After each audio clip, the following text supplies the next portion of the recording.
So in last class, what we had done, we had discussed about the procurement of stock material.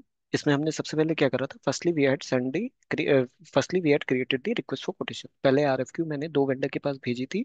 Vendor will confirm us the prices on mail, मतलब अगर if you want to purchase a laptop, Lenovo laptop या HP laptop, if you want to purchase any product या stock और material, तो आप सबसे पहले क्या करोगे? सबसे पहले हम वेंडर के पास आरएफक्यू भेजेंगे, रिक्वेस्ट फॉर कोटेशन भेजेंगे कि वी नीड दिस प्रोडक्ट और मटेरियल और उसका इतना quantity, please confirm us the prices.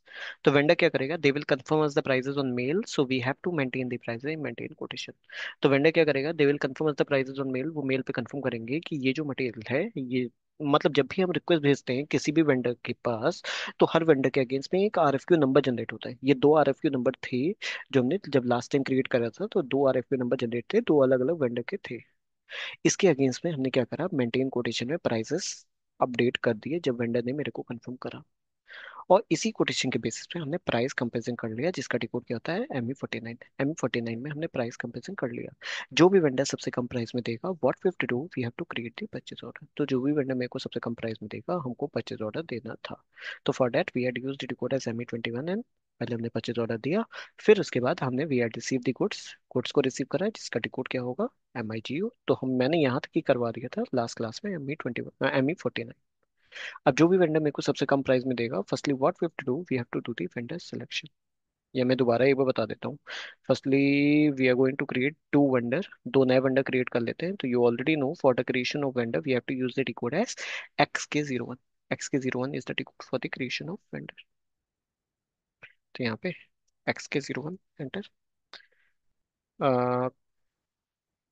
Company code is GD78, I think यही था। Yes sir.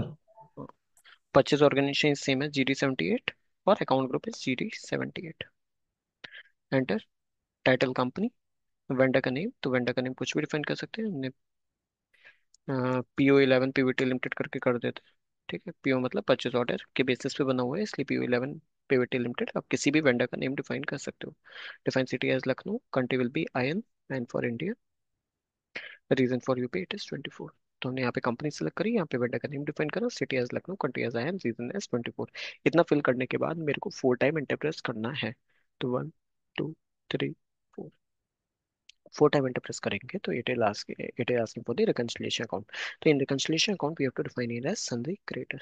संधि क्रिएटर डिफाइन करेंगे रिकंसिलिएशन अकाउंट में। सॉर्ट की क्या होगा? 001 होगा। 001 मतलब पोस्टिंग डेट के according. And in cash minimum group we are defining it as A1। A1 is for domestic payment. तो रिकंसिलिएशन अकाउंट में हमने संधि क्रिएटर डिफाइन करा, सॉर्ट की 001 हो गया, कैश मिनिमम ग्रुप A1 हो गया। इतना फिल करने के बाद हम 4 टाइम और एंटर प्रेस, 3 टाइम और एंटर प्रेस करते हैं। 1 2 3। It is asking for order currency, so we are entering the order currency as INR, and we have to click on GR based invoice verification। मतलब पहले हम purchase order देते हैं, फिर उसके बाद वेंडर मेरे को स्टॉक डिलीवर करेगा, तो स्टॉक जो डिलीवर करेगा तो उसको हम रिसीव करेंगे। तो this GR is related to goods receipt, और जो भी गुड्स रिसिप्ट होगा उसी के बेसिस पे हम इनवॉइसिंग करेंगे। तो इस पर टिक करना है, कंट्रोल एस कर देंगे। जैसे ही कंट्रोल एस करा, एक मेरा वेंडर क्रिएट हो गया, और इस वेंडर के अगेंस्ट में एक वेंडर कोड असाइन हो गया। ऐसे ही हम एक और वेंडर क्रिएट कर लेते हैं। यहाँ पे टाइटल में company, PO12 PVT LTD, then we are defining city as Lucknow, country will be IN, और region for UP it is 24। 24 is for UP. तो हमने यहाँ पे कंपनी सेलेक्ट करी, यहाँ पे वेंडर का नेम डिफाइन करा, city as Lucknow, country as IN, region as 24। इतना फिल करने के बाद 4 टाइम एंटर प्रेस करेंगे। 1 2 3 4। It is asking for reconciliation account. To reconciliation account में we are defining here as Sanjay creator। Sort की क्या होगा? 001। 001 मतलब पोस्टिंग डेट के according. And in cash minimum group we are defining it as A1। A1 is for domestic payment. इतना fill करने के बाद 3 टाइम और इंटर प्रेस करेंगे। 1 2 3। It is asking for order currency. Order currency is INR, INR for Indian rupee, and we have to click on GR based invoice verification। GR मतलब क्या होता है? Goods based invoice verification. पहले हम purchase order देते हैं, फिर हम गुड्स को रिसीव करेंगे, और इसी के बेसिस पे इनवॉइस वेरिफिकेशन करेंगे। कंट्रोल एस करेंगे, ये मेरा वेंडर क्रिएट हो जाएगा। जैसे ही मेरे दो वेंडर क्रिएट हो जाएंगे, next what we have to do, we have to create the request for quotation. तो अब यहाँ पे क्रिएट रिक्वेस्ट फॉर कोटेशन मतलब कि हम किस, जो भी मटेरियल हमने MM01 से क्रिएट करा था ना, उसी से हम रिक्वेस्ट फॉर कोटेशन वेंडर के पास सेंड करेंगे, जिसका कोड ME41 होता है। तो हमने यहाँ पे /ME41 enter. Request for quotation date क्या है, आज की डेट है, डेडलाइन क्या होगी, इसके बाद की डेट होगी, तो 23rd 08 2025। परचेज ऑर्गेनाइजेशन क्या है, GD78। और परचेज ग्रुप क्या होगा, ये G78। ओके। इतना फिल करने के बाद आप एंटर प्रेस करोगे। It is asking for material, कि कौन सा मटेरियल परचेज करना चाहते हैं, तो मटेरियल सेलेक्ट करने के लिए आप सेलेक्ट करके यहाँ पे सर्च करोगे।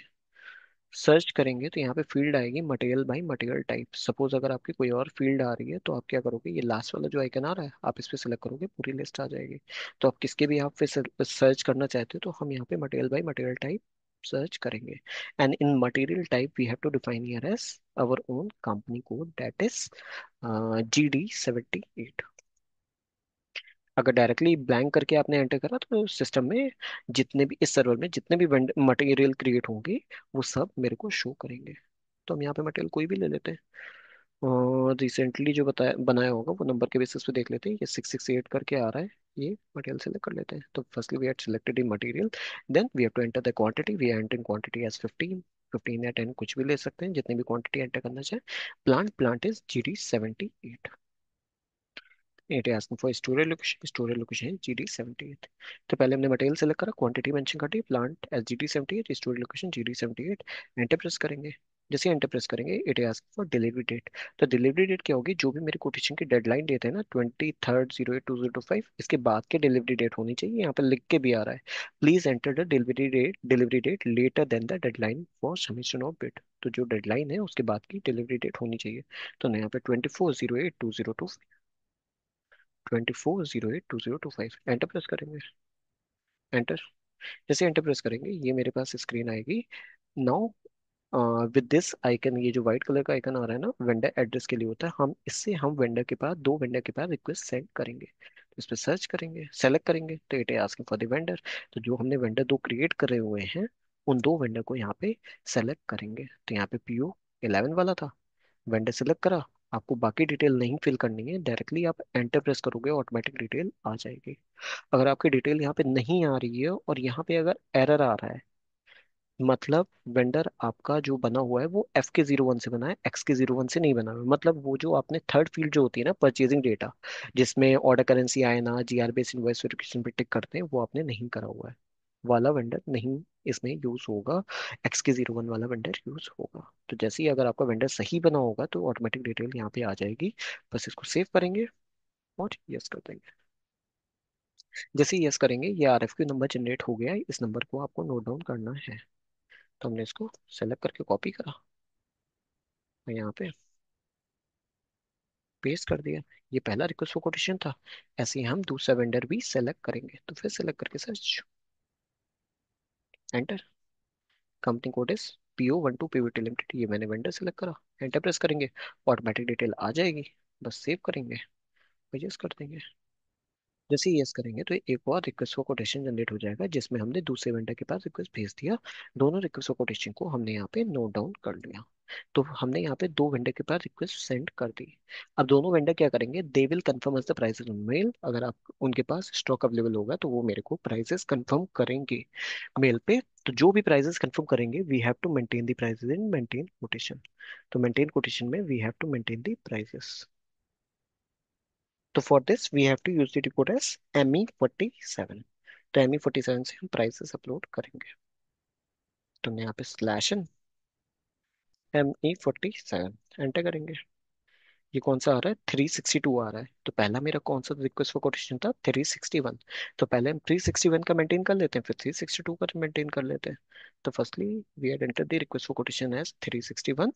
एंटर प्रेस करेंगे, ये स्क्रीन आएगी। इसमें क्या मेंशन है, मटेरियल मेंशन है, क्वांटिटी मेंशन है, प्लांट, स्टोरेज लोकेशन, और ये डिलीवरी डेट यहाँ पे मेंशन है। ये ऐसे आ रहा होगा आपको। यहाँ पे ये जो 100 लिख के आ रहा है ना, यहाँ पे हम प्राइजेस अपलोड करते हैं जो भी वेंडर ने डिफाइन करे होंगे। तो आप इस 100 वाले आइकन पे सेलेक्ट करोगे ना, it will ask for the price. तो we are entering price here as 25,000। कोई भी प्राइस मेंशन कर सकते हो, तो हमने यहाँ पे 25,000 लिया। बस यहाँ पे सेव कर देंगे। अगर आपका यहाँ पे सेव करने का ऑप्शन नहीं आ रहा है तो आप एक स्टेप ग्रीन वाले से बैक जाओगे और फिर सेव कर देना। तो जैसे ही आप सेव करोगे तो ये क्या होगा, कोटेशन मेंटेन। तो हमने 361 के अगेंस्ट में प्राइसेस मेंटेन कर ली. Next we have to maintain the prices for 362 also. Just make the changes as 362, press enter, and again we have to click on 100. जैसे 100 पे सेलेक्ट करेंगे, it is asking for the again price. तो we are entering here as 27,000. हमने यहाँ पे 27,000 enter करा के दूसरे वेंडर ने मेरे को 27,000 कंफर्म करा हुआ है. सेव करेंगे. जैसे ही सेव करेंगे तो दूसरे वेंडर के अगेंस्ट में रिक्वेस्ट फॉर कोटेशन मेंटेन हो गया. Next what we have to do, we have to do the price comparison. तो for price comparison we have to use the code as ME49. तो हमने यहाँ पे /ME49 एंटर. यहाँ पे रिक्वेस्ट फॉर कोटेशन डेट यहाँ पे 361 करा, यहाँ पे 362 करा. क्या करा हुआ है? 361 और 362. ये इंक्रीजिंग ऑर्डर में होता है. पहले हमने 361 एंटर करा, फिर 362 एंटर करा. अगर आपके पास दो से ज्यादा वेंडर होंगे तो आप इस एरो पे सेलेक्ट करोगे ना, यहाँ पे मल्टीपल वेंडर सिलेक्शन करने के लिए ऑप्शन आता है. ठीक. और अगर आपने एक्सेल से कॉपी कर रहे हो तो यहाँ से एक्सेल से कॉपी करने के बाद यहाँ से ये जो सेकंड लास्ट आइकन आ रहा है ना, आप इस पे सेलेक्ट करोगे तो ऑटोमेटिक यहाँ पे अपलोड भी कर सकते हो. तो जैसे ही हम रिक्वेस्ट फॉर कोटेशन दोनों पे अपलोड कर देंगे, मतलब अपडेट कर देंगे, क्लिक ऑन एग्जीक्यूट. जैसे ही एग्जीक्यूट करेंगे तो ये मेरे को क्या दिखा रहा है, PO11 पीवीटी लिमिटेड मेरे को 25,000 में दे रहा है. 15 क्वांटिटी अगर परचेज ऑर्डर करेंगे तो 3,75,000 का पड़ेगा. दूसरा वेंडर मेरे को 27,000 में दे रहा है. अगर 15 क्वांटिटी हम परचेज करेंगे तो ये मेरे को 4,05,000 में पड़ेगा. अब जो भी वेंडर मेरे को सबसे कम प्राइस में दे रहा है, ये PO11 पीवीटी लिमिटेड में जो वेंडर सबसे कम प्राइस में दे रहा है, ये हमारा ये मेरे को PO11 करके जो भी वेंडर है, ये मेरे को 25,000 में दे रहा है. ये 1 2 करके आ रहा है. ऐसे ही अगर मल्टीपल वेंडर होंगे तो इसी के बेसिस पे प्राइसेस मेरे को शो करेंगे. तो now we will do the vendor selection. PO11 को वेंडर सिलेक्शन करके we have to give the purchase order. इस वेंडर के अगेंस्ट में हम परचेज ऑर्डर क्रिएट करेंगे, इस वेंडर को हम परचेज ऑर्डर देंगे. तो for the creation of purchase order T code is ME21N. ME21N से हम परचेज ऑर्डर देंगे. तो /N ME21N. जैसे एंटर प्रेस करेंगे, it is asking for vendor. तो सेलेक्ट करके सर्च करेंगे. It is asking for company code is GD78 enter. Vendor जो था वो PO11 पीवीटी लिमिटेड था. वेंडर सिलेक्शन करने के बाद आप एक बार एंटर प्रेस कर देना. जैसे एंटर प्रेस करोगे, it is asking for purchase organisation. तो ये मेरा क्या होगा, GD78. परचेज ग्रुप क्या होगा, G78. और फिर कंपनी कोड क्या होगा, GD78. ठीक. तो हमने purchase organisation GD78, purchase group G78, company code GD78. And now in material we have to select the material quantity plant storage location. तो हमने यहाँ पे सेलेक्ट करके सर्च करा. ठीक. जैसे ही सर्च कर रहे हैं तो ये आस्किंग फॉर मटेरियल टाइप. तो मटेरियल टाइप में GD78 मेंशन करेंगे, एंटर प्रेस कर देंगे. मटेरियल कौन सा था, ये मेरा था 668 वाला. ठीक. ये मटेरियल सेलेक्ट करा, क्वांटिटी कितनी एंटर करी, 15. प्लांट क्या था, प्लांट मेरा GD78 same as company code था. Storage location GD78. Enter press करेंगे. जैसे एंटर प्रेस करेंगे, it is asking for the gross price. तो किस प्राइस में कंफर्म करा हुआ है, ये 25,000 में कंफर्म करा हुआ है. एंटर प्रेस कर देना. एंटर प्रेस करने के बाद ये मेरा ग्रीन हो जाएगा. बस click on save and save. जैसे ही सेव करेंगे, ये मेरा PO नंबर जनरेट हो गया. ये PO नंबर को आपको नोट डाउन करना है, क्योंकि इसी PO नंबर के बेसिस पे अब हम आगे चल के गुड्स को रिसीव करेंगे और इसी के बेसिस पे हम इनवॉइसिंग भी करेंगे. तो we had copied the PO number. ये मेरा PO नंबर होगा. Firstly we had created the purchase order. Now what we have to do, we have to receive the goods from the vendor, जिसका code क्या है, MIGO. तो हमने यहाँ पे /MIGO एंटर. यहाँ पे PO नंबर पेस्ट करेंगे. PO नंबर एंटर करा, एंटर प्रेस कर देंगे. जैसे एंटर प्रेस करेंगे, ये क्या कह रहा है, क्वांटिटी इन डिलीवरी नोट. कि मतलब हमने परचेज ऑर्डर 15 क्वांटिटी का दिया है, कितना गुड्स रिसीव हुआ है मेरे को. ठीक. तो जो भी आपकी कंपनी में स्टोर कीपर होगा, जब भी गुड्स डिलीवर होगा वेंडर से, तो वो जो भी आपकी कंपनी में स्टोर कीपर होगा वो रिसीव कर लेगा. तो कितनी क्वांटिटी रिसीव हुई है, अगर आप कम क्वांटिटी रिसीव कर रहे हो तो you have to make the changes. Suppose अगर 15 क्वांटिटी में अगर 5 आपको क्वांटिटी रिसीव हो रही है, तो आप यहाँ पे 5 मेंशन करोगे, यहाँ पे भी 5 मेंशन करोगे. लेकिन मेरे को पूरी क्वांटिटी रिसीव हो रही है, तो हम यहाँ पे 15 ही मेंशन करेंगे. And we have to click on item okay. यहाँ पे आइटम ओके पे टिक करेंगे, यहाँ से सेव कर देंगे. जैसे ही हम सेव कर रहे हैं तो ये मेरे को ये एक एरर दे रहा है कि there is no item category assign to this. वैसे ये एरर आता नहीं है, ये डॉक्यूमेंट स्प्लिटिंग का एरर है. डॉक्यूमेंट स्प्लिटिंग का एरर है. तो अगर there is no item category assign to this, तो इसके लिए डॉक्यूमेंट स्प्लिटिंग की एक बेसिक कॉन्फ़िगरेशन स्टेप करनी पड़ेगी. ठीक. तो हमने एक नई स्क्रीन ओपन करी. For maintaining the document splitting, we have to use the code as SM30. SM30 code होता है। यहाँ पे टेबल में मेंशन करेंगे V_अंडरस्कोर FAGL_SPLIT_ACT।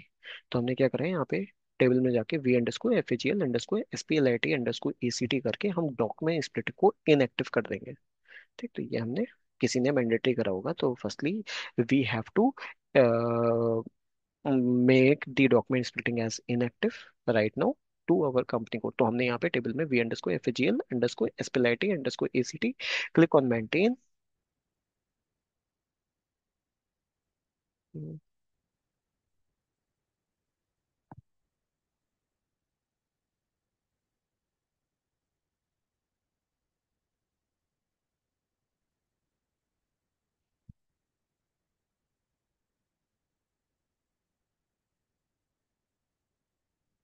आई थिंक मेरे को दोबारा लॉगिन करना पड़ेगा। ओके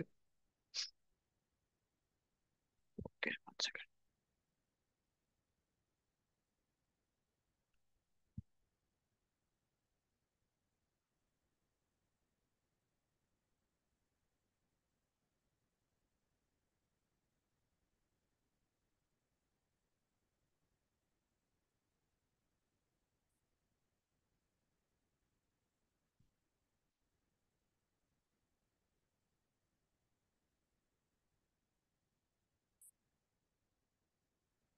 तो फर्स्टली हमको क्या करना पड़ेगा, there is no item category assign to this करके एरर आ रहा था। तो firstly we have to make the document splitting as inactive. तो SN30 यहाँ पे टेबल में V_FAGL_SPLIT_ACT click on maintain, click on position. It is asking for company code. तो कंपनी कोड और company code is GD78। Enter press करेंगे और यहाँ पे जो इनएक्टिव आ रहा है इस पे टिक कर देंगे और कंट्रोल एस कर देंगे। तो कॉस्ट सेंटर को मतलब डॉक्यूमेंट स्प्लिटिंग को हमने यहाँ पे इनएक्टिव कर दिया। Again no what we have to do, we have to receive the goods from the vendor जिसका कोड क्या है MIGO। तो हमने यहाँ पे /MIGO एंटर। ओके, MIGO करने के बाद this is the purchase order, we have to enter the purchase order. तो just paste it here as purchase order, enter करेंगे। ऑटोमेटिक डिटेल यहाँ पे आ जाएगी कि कौन सा मटेरियल, कितना क्वांटिटी, कितने क्या, कौन सा प्लांट है, कौन सा स्टोरेज लोकेशन है। Here it is asking for quantity in delivery note कि कितना क्वांटिटी आप रिसीव कर रहे हो। तो हम 15 क्वांटिटी रिसीव कर रहे हैं, we are entering here as 15 item. Okay, तो just click on item okay and click on post, click on save. जैसे ही हम सेव करेंगे ये मेरा गुड्स रिसीव भी हो गया। इसके अगेंस्ट एक डॉक्यूमेंट नंबर जनरेट होगा। इस डॉक्यूमेंट नंबर की रिक्वायरमेंट नहीं है। हम परचेज ऑर्डर नंबर के बेसिस पे ही हमने क्या करा, गुड्स को रिसीव कर लिया है। इसी के बेसिस पे now what we to do, we have to do the invoicing. Invoice verification क्या क्या मतलब होता है, वेरिफिकेशन मतलब कि we have to check some parameter such as 2 way, 3 way, 4 way matching. ये 3 पैरामीटर होते हैं जो कि मेरे को चेक करने होते हैं।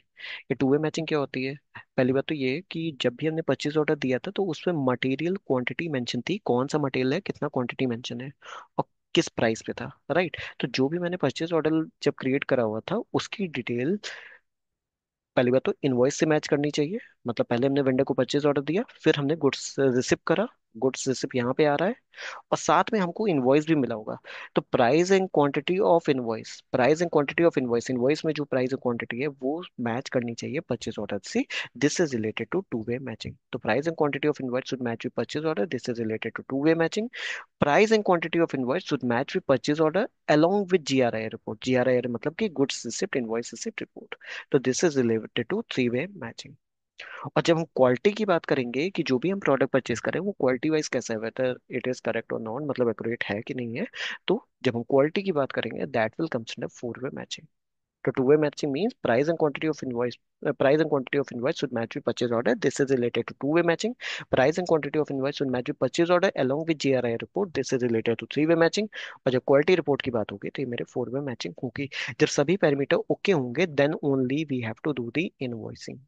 जैसे आपने एपी में वेंडर इनवॉइस पोस्टिंग करी थी, like same we have to do the invoicing by T code MIRO। वहां पे FB60 यूज करा था for in procurement. For doing the invoice posting, we have to use the code as MIRO.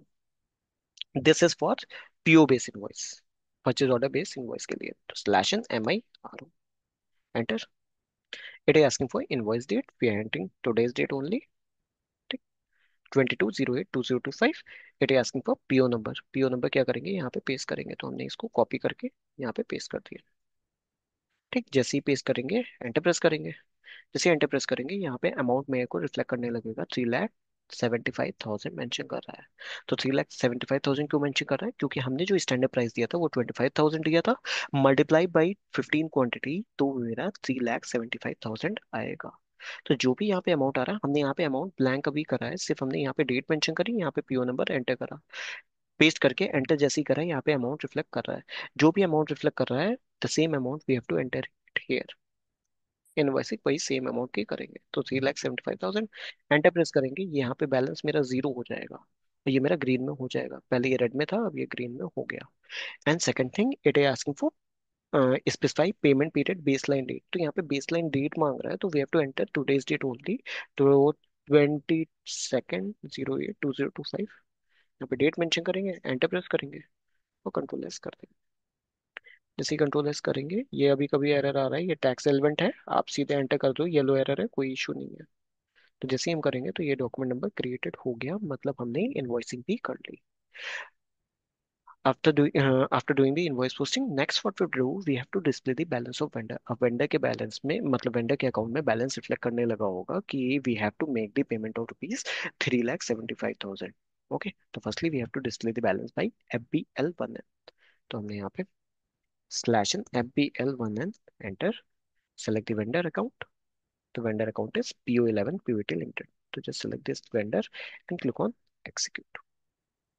जैसे ही execute करेंगे तो ये मेरे को क्या दिखा रहा है, 3,75,000 यहाँ पे अमाउंट शो कर रहा है, और यहाँ पे आर ई डॉक्यूमेंट टाइप आता है। आर ई डॉक्यूमेंट टाइप कब आता है, जब हम पीओ बेस इनवॉइस की इनवॉइस पोस्टिंग करते हैं, तो मेरे पास आर ई डॉक्यूमेंट टाइप आता है।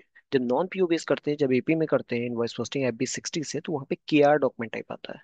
तो on the basis of document type also you can identify कि whether this invoice is PO based और non PO based.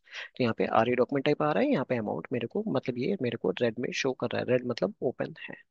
Now we have to make the payment to the vendor, to this vendor. The code is F-53. By F-53, we'll make the payment to this vendor. Slash n F-53. Enter. Just mention the date here. 22nd, 08/2025. Payment made. Payment made. Payment made. Then it is asking for bank data. In bank data, we have to select here as cash account या bank account जिससे भी आप payment करना चाहते हो। Selecting here as cash account. Just mention the amount. अगर आपको partial payment करना है तो you already no partial payment का, अगर पार्शियल पेमेंट कर रहा है तो उसके अकॉर्डिंग यहाँ पे अमाउंट एंटर करोगे, हम यहाँ पे फुल पेमेंट कर रहे हैं, तो 3,75,000 यहाँ पे मेंशन कर देंगे। Payment made. And it ask for open item selection. Open item selection मतलब किसका हम पेमेंट कर रहे हैं, तो we are making payment here as vendor account. तो search, enter, and select the vendor account as PO11 PVT Limited. So firstly, we had entered the date, payment made, payment made, payment made. In bank data, we had selected here as cash account, and in amount, we had mentioned here as 3,75,000. In open item selection, we had entered the, we had selected the vendor account here. Just click on process open item। जैसे process open item करेंगे, ये मेरे को क्या दिखा रहा है कि असाइन अमाउंट कितना है, 3,75,000, और कितना हम पेमेंट कर रहे हैं, we are making payment of the same amount, 3,75,000, balance is zero. Just click on post. जैसे ही पोस्ट करेंगे डॉक्यूमेंट बस पोस्टेड हो गया। Now again we have to display the balance of vendor by decode FBL1N। FBL1N से we will again display the balance slash in FBL1N enter. This is the vendor account. As open item check करेंगे तो कोई भी open item show नहीं करेगा, because we had already made payment to this vendor. So now we have to click on all item and click on execute. तो जैसे ही हम एग्जीक्यूट करेंगे तो यहाँ पे क्या दिखा रहा है कि आर ई डॉक्यूमेंट टाइप क्या होता है कि कितने की इनवॉइस पोस्टिंग करी, तो it is showing here as amount of -3,75,000 and then we had made the payment. तो document type here it is showing here as KZ। KZ is related to vendor payment and we had made the payment of 3,75,000, balance is zero and here amount is clear। तो this is all about the procurement of stock material. सबसे पहले हमने request भेजी vendor के पास। Firstly we had used the code as ME41। In this we had send the request to the vendor, request for quotation to the vendor. Vendor will confirm us the prices on mail, so we have to maintain the prices in maintain quotation। The code is ME47। On the basis of maintain quotation, we have to do the price comparison। After doing the price comparison, we have to do the vendor selection। Whichever vendor price is lower, we have to give the purchase order. The next step is creation of purchase order. After giving the purchase order, we will get this PO number. After getting the PO number, we have to receive the goods. For receiving the code is MIGO. For invoicing, then after receiving the goods, we have to check some parameter. This is related to invoice verification. Verification का मतलब क्या होता है कि basically we have to check some parameter, that is two-way, three-way, four-way matching. When we find all the parameters are correct, we have to do the invoicing. For this, the code is MARO, and then display the balance of vendor and make the payment to this vendor. So this is all about the procurement of store.